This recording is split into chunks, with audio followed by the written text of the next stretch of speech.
Hey everyone, what's up? Welcome back and thanks for joining me again, this time as we go over what has now become the Touch of Anguish Wild Strike Elementalist or something. So I've gone through, I've cut everything down to make it as short as possible so we can try to get through this as quickly as possible.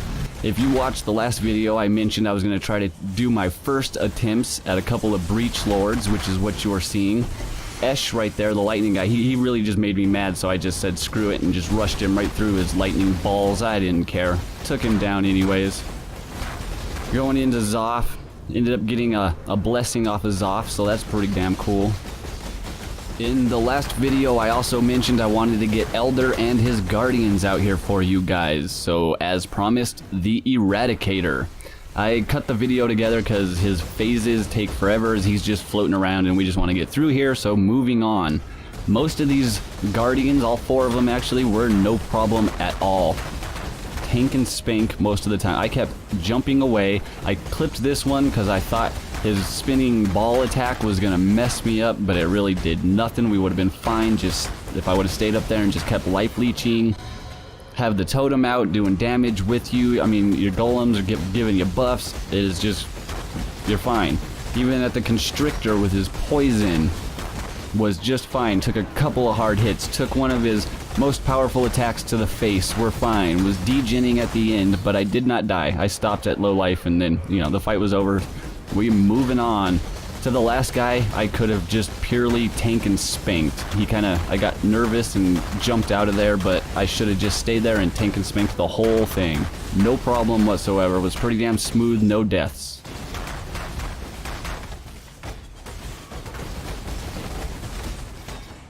Alright, moving on to Elder himself.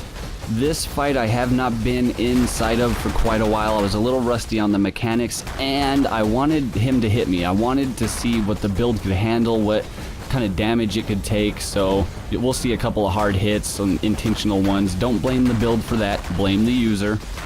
For the most part though, no problem at all. He was easy. The damage feels great, feels smooth. You take down the adds, no problem. Like right there, you DPS him down pretty fast. Take a tentacle to the face, life leech back up, you're good to go. It felt really good. I think I messed up the second phase here though, and like I said, I cut all these videos together so we can shorten it up, just move through here as quickly as we can. This is towards the end, the fourth part of the phase. You got all these portals up. I think I messed it up. I think they killed Shaper, but that's good. You can see how the build handled it after I messed it up. Still no problem, we got through it. And again, I wanted to see what it could take. So right here, I'm gonna face tank him the whole time. We're gonna get into a little dueling match here. Here he comes. Oh. He's got me. Hold on, here we come. Right here. Face tank him to the end. Oh, he's got another powerful attack coming. Who's gonna get there first? Alright guys and girls, level 89, coulda, shoulda, went a little further, however I'll be honest with you, I'm just getting tired. And the Touch of Anguish Unique Imperial Claw is where I have ended up. As I was putting this build together in my head, I really had no idea what I wanted to do other than crit, attack speed, claw, frenzy charge type of build, as a witch, gaining the increased effects for your heralds and your golems that you gain from the Elementalist Ascendancy, and the reduced mana cost, so you can use all three of the heralds with Wild Strike. Other than that, no idea. So as I was leveling up, I looked for anything with increased physical damage, because Wild Strike converts 100% of your physical damage to that random element that it chooses. Anything with increased attack speed, increased crit chance, crit multiplier, plus to accuracy, because as a witch, you don't get a whole lot of accuracy. Anywhere you can get that is great. And why at level 60, I immediately threw on the Wasp Nest Throat Stabber. It is perfect for all that criteria, very fast, very high DPSing. Using frenzy charges in the build, so I had Ice Bite in my setup. It is perfect for sustaining your frenzy charges, and it builds them up really well. However, it's all at the cost of dealing a little bit of lower damage. If you were to just use added cold damage support, for example, you would do way more damage, but could not sustain your frenzy charges. And as a little quality of life, and even for boss fights when you lose all your charges, Frenzy is in the build, so you can use that to build them up, and then you have Ice Bite to sustain it as you're leveling and mapping. However, around level 70, I've found and threw on the Touch of Anguish unique Imperial Claw. For once, Path of Building says that any other unique claw in the game does more than the Wasp Nest for me, so. The theory is with 20% chance to gain a Frenzy charge on killing a frozen enemy, and dual wielding that to increase that chance, I can then take Ice Bite out of the build and will no longer need that to sustain my Frenzy charges and can put in a higher DPSing support gem, which is exactly what I have done. However, my Belly of the Beast is being a pain in the to get 6-socketed, so we are still running 5-link. Moving on to the gear, mine, well, I was looking for anything with life and resistances, which is why my damage is actually kind of crap, and why I think you guys could probably do a lot better build and have a lot more DPS out of it. You know, anything to physical damage, you get your is going to help, attack speed, crit multi, stuff like that. You definitely want to get your resistances up to where they're comfortable, though, and look for, I tried to get a life roll on everything. However, my boots here do not have any life on them because I need them to kind of top off my resistances and make everything good to go. But, so that leaves us with 59-14 life. A little bit low for a lot of people's tastes, but if you look here, if you had some boots and a ring, boots with a life roll and ring with a higher life roll, then now we're up over 6,200 and we're only level 89, so that'll go up more, and plus there are a couple of the little nodes you could take on the tree to help that. So speaking of the little ring I showed off there, I tried to get 2 unset rings to put 2 of my Herald gems into, so you could roll it and get that +2 to level of socketed gems. However, getting that, you know, +2 to levels, plus life roll, plus resistances is proving to be a real pain in the ass, so this one ended up with a low life roll, but it's still, I'm good. It's 14 to all. That's hard to all resistances. That's hardly anything, but whatever. I get to keep my Herald in there. It makes me happy. That allows me to open up some space and use all sorts of other little utilities like a War Cry and even the Veil Lightning Trap, so you can shock bosses and do double damage to them, or increased damage to them. Apologies. So like this one here adds physical damage and plus to accuracy. Not a whole lot, but it'll give you a little bit of damage. There's some evasion for some defense. It's got a very nice life roll and some resistances on it. Great ring. Unfortunately, I did not get the plus to levels. That sucks, but whatever. I'm using what I can so we can get through. As you saw on the amulet, lots of strength anywhere you can get that because I'm a witch. So you start in the intelligence portion of the tree and move your way down through the dexterity, and you don't start hitting strength until like the bottom of the tree. So when you're up in the upper levels, anywhere you can get strength will be good. These are like the only gloves I could find to get my resistances, and it had a good life roll. I couldn't get anything else to roll good. Plus, the 20% increased melee damage actually does give you a pretty good amount of DPS. Got 2-tone boots because I really needed all that resistances. Starkanya's head, increased attack speed, dexterity, which will give you accuracy, increased global crit chance, lots of evasion. This one I bought because I had to buy it because it has a perfect +100 life roll. Alright, moving on to Flasks. I really hate doing these because I feel like they're a personal preference and you try to roll whatever mods you feel like your build needs. So don't really pay attention to mine anyways, because I also messed my rolls up as well, so they're not... I'll just tell you my optimal setup would be 2 life flasks, one with increased recovery rate, life leech, I guess that's okay. Instant recovery with bleed removal. Silver Flask for Onslaught, which is increased damage, and increased movement speed would be perfect. Sulfur Flask, 40% increased damage, and because I can use it 3 times, a poison removal would have been great on that.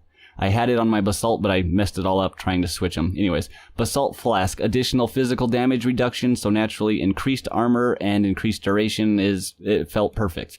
Okay, this is dragging on and I apologize, so let's get through this setup as quickly as we can. Veil Lightning Trap and increased duration, so it will stay on the ground longer and you can shock bosses. Herald of Ice, Herald of Ash, and Herald of Thunder will all channel the corresponding element through your hands or whatever and increase your damage. Whirling Blades, and Frenzy, movement skill, and to build up your frenzy charges, supported by Fortify. So anytime you need to build up at a boss, or anytime you Whirly Blade, you will be fortified and have increased physical damage reduction. Also, in that same link setup is Arctic Armor. However, I feel like I'm going to take it out in a minute because it only gives its effects when you're stationary, and that's, you know, as we know, never. Cast when damage taken. Immortal Call, increased duration. Summon Ice Golem, summon Lightning Golem, summon Flame Golem. With minion life support to try to keep them alive as long as possible. However, it doesn't work very well in the upper levels, and I feel like maybe life leech support would work a lot better there. And for increased damage all around, because he grants you a buff and he does damage himself, Ancestral War Chief, faster attacks, melee physical damage, and increased duration, so he'll stay out longer. And last but not least, the chest piece. As you can see, I've only managed to 5-link it, but that also gives me the opportunity to temporarily use another utility, in this case a War Cry, granting increased damage and mana regeneration. However, our main skill is Wild Strike, Multi-Strike, melee physical damage, elemental damage with attacks, and Path of Building has really been playing with me lately. 1 second it says added cold damage does more damage, the next it says added fire, but I'm sticking with added cold damage. And then for our 6th link, if you can manage to get it, or if you're using a tabula, Elemental Focus will give you a huge damage boost, but Wild Strike will lose the ability to freeze, shock, and or ignite. Or you can use Ruthless support. Path of Building says that does just a little bit less damage than Elemental Focus, and you keep the ability to freeze, shock, and ignite. Alright, quickly now. Starting with, I guess, what the build was really kind of focused around, the Ascendancy. The first one I took after Normal Lab, Liege of the Primordial. Elemental Golems are now immune to elemental damage, and that will help keep them alive as you're leveling up, and it makes it so much smoother and faster as you're leveling up. 25% increased effect of buffs granted by your golems. The first golem I was using was Flame Golem, who grants a 20% increased damage. You now have a 25% increase to that effect, and can summon up to 1 additional golem at the time. Naturally, the next one I took was Lightning Golem for increased attack speed. After Cruel Lab, the next one I took Pendulum of Destruction. Basically, just so I could gain the 75% increased elemental damage for 5 seconds. That sounded huge. It kinda is, kinda isn't. It goes away, but the increased area of effect will also apply to the fire portion of your attack, so not really a total loss. After Merciless Lab, Mastermind of Discord. Damage penetrates 25% of each resistance while it is affected by whichever Herald of Ice, Ash, or Thunder ability you may or may not have. We have all 3 of them, so damage penetrates 25% of all 3 cold, fire, and lightning resistances. 25% increased effect of heralds on you, so it will increase the damage that they grant you by 25%, and 25% reduced mana reservation of herald skills means that you can run all 3 of them plus something else with a lower mana reservation cost. Alright, before Uber Lab, freezing was a real nuisance and freeze removal on your Flask was a must. After Uber Lab, Elemancer. Now, you cannot be chilled or frozen while you have an Ice Golem, cannot be ignited while you have a Flame Golem, cannot be shocked while you have a Lightning Golem.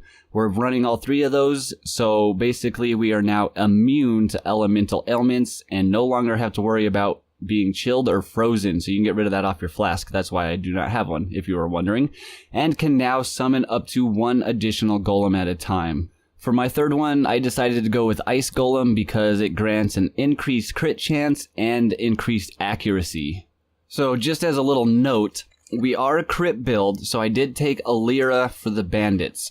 However, I really did not start focusing so much on crit until in the higher levels. 1, because I wasn't really finding a whole lot of crit from my claws until around level 60 when I could use the Wasp Nest anyways, and 2, because there were other nodes on the tree that I wanted to take first, which we will go over right now as quickly as we can. When I started this character, I had a tabula rasa, so I came up and took these nodes here first for the increased mana regeneration rate. I had it, as many supports as I could and a huge mana drain, and it really helped out. Then to the left for life, down this boring path to increased damage, crit chance, dexterity, more life, and attack speed. This way to crit chance, crit multi, which reminds me, again, take a lira for your bandit. Over to attack damage and more mana regeneration rate, really helpful in the beginning while you're leveling up. All these are just evasion, a little bit of life, a little bit of resistances. These three, more life, and then down to all the claw nodes for increased physical damage and attack speed with claws. Once you get down here once I got down to the bottom and I got that, you get 1.2% attack damage leached as life and 0.8 leached as mana. Once you have that mana leech, or once I had it, I felt comfortable enough that I could come up here, put in these 2 points here, and then take those 4 out, and I had 2 extra points to work with. The next step is a little bit of personal preference. You can go to the left and come get more physical damage and elemental right away. I came all the way down here and I got the big life nodes here. And then because I wanted to come up and get the frenzy charges here and here, I did not get the crit nodes right around here just yet, just the frenzy charges. Then I came over to the left and down, and we got the increased elemental damage with attack skills and damage with weapons penetrate 6% of elemental resistances. Then over to more increased evasion and increased life, a little bit of global physical damage. Then I came up and I grabbed the increased physical damage, increased accuracy, crit chance, and crit multiplier with claws, little cluster nodes here, and probably a little bit of strength at this point. Alright, then I just worked my way on down this way, grabbing these 2 life nodes first, then beef, plus 30 to strength, all the way over to the left. Golem's blood, all those life nodes. Up here to get the dual wield damage, that's increased physical weapon damage while dual wielding. There's increased accuracy rating while dual wielding, a little bit of block chance, and some attack speed. Down to get our 6th frenzy charge. Up to Art of the Gladiator, increased attack speed and increased global accuracy rating. Over to the left, more life. Just to work our way on up. Ultimately, to get to Berserking, we want all those attack speed nodes there, but you also pick up a jewel node. I mean, it's right there, and I found that jewel with increased life on it and physical weapon damage while dual wielding, so why not? And then we're connected to the huge chunk of life nodes here, and that should ultimately put us around 200% life. After I got all this life put in, and everything else filled in, then I put in these 3 crit nodes here to give me a damage boost and kind of hold me over until I hit level 90. At 89, I put in Path of the Warrior right here. A little bit of strength, a little bit of global physical damage, but it's just like a placeholder to hold me over until I hit level 90. Then I can pull this out. I can pull these 3 crit nodes out right here. And with the level up, that'll give me 5 points total to come down here, up and around the top this way to this node, and get even a little bit more elemental resistance penetration for my attacks, and you get 20% increased elemental damage with attack skills and 20% more during any flask effect, and that will do more damage than the 3 crit nodes, and that'll hold me over until as we level up until about like 96, and here I'll show you some stuff. Alright, here's our humble little build in Path of Building. However, Path of Building has been really stupid lately, and it even just released an update right as I was recording this. I mean, it's been funny. It's whatever. Level 89 with a 5 link. It's showing 181 total DPS, which is nothing to get excited about, but it will get you through the game. And Veil Lightning Trap is on there. You can use it whenever you want, so whenever the enemy is shocked, it jumps up to 271. Again, like I said, that's with the 5 links, so let's come over here and we'll just show the potential. If you can get a 6 link and you throw in Ruthless support, like I said, because we don't want to use Elemental Focus and lose our chance to inflict elemental ailments, that 181 now jumps up to 252. Once the enemy is shocked with your Veil Lightning Trap, that will jump up to 378. However, that's only at level 89 with my junk gear, but so let's go over to the tree and really explore the potential. Like if you leveled up a little bit For example, my plan at level 90 to take out Path of the Warrior and take out these 3 crit nodes here and replace them with those 4 elementals down here. And that throws you up over 400,000. And then I was going to start working on my crit. So let's see, we'll mark this up a little bit. Let's say you got to 96. You're looking at about 403,000 and 6,100 total life. You put in the 3 crit nodes here, crit chance and crit multi. And then we'll come down here and get these 3 nodes for a total of 125% increased crit chance while dual wielding. And that there throws you up to 492,000 DPS while the enemy is shocked, which equals out to 347 total Shaper Guardian damage, with tons of room in this build to improve and play with, as you saw. So I think there's more, you know, especially if you're really good at dodging the mechanics of Shaper, man, no problem whatsoever, I would think. And just for theory's fuck's sake, if you could get to level 99, just throwing in these 3 nodes right here, and you're up to 500,000 total DPS while clearing and shocking, and hell yeah.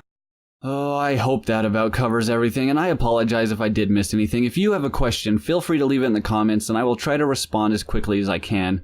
Just trying to get through here as quickly as we can. There's a lot to explain, so little time. However, we made it. And I thought I would leave you all with some unedited gameplay of one of my first few attempts at one of the Breach Lords, and that way you could see how the build actually performed at that level, you know, for yourself. Just a reminder though, standing in stupid is the fault of the user and not the build. So please don't judge the build based on my stupidity. Anyways, I hope you all enjoyed the video and the build. It was a lot of fun to play. And if you did enjoy the video, then definitely don't forget to subscribe so you'll know when the next video is uploaded, because all of a sudden I have an idea for a quick couple of respect points, and now we have a much more viable incursion build. Because right now we all know Whirly Blades does absolutely nothing for you when there's ledges and crap around. So stay tuned for that, and hopefully I'll catch you all again next time.